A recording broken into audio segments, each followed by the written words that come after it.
back to my channel. I'm hoping that all of you are doing well and are in good health. I am doing great, alhamdulillah. Now before getting into today's video, I just wanted to thank all of you for all the love, appreciation and du'as and prayers.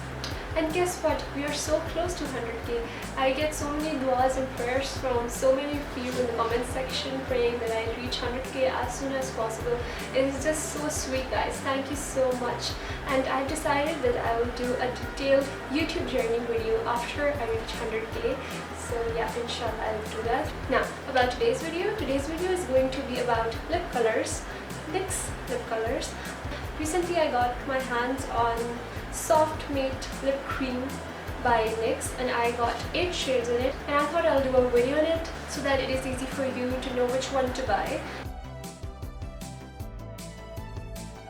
Now the best thing about these lip shades from Nyx is that they're available in a lot of colors.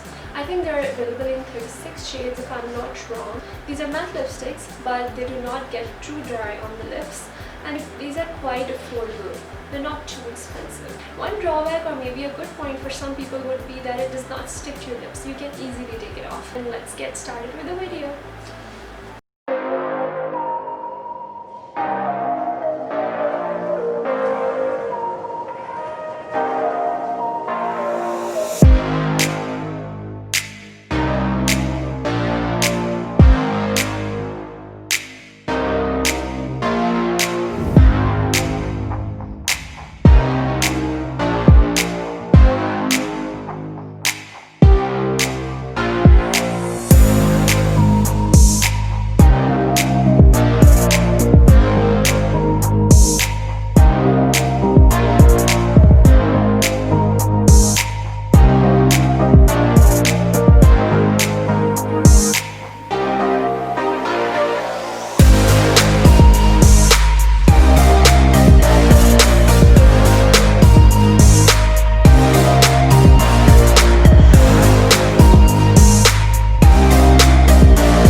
today's video. I hope you liked it and I hope it was helpful. And now you know which NYX lip shade you have to buy. Do let me know which one was your favorite among these. Do like this video and do subscribe to my channel. I will see you guys in my next video.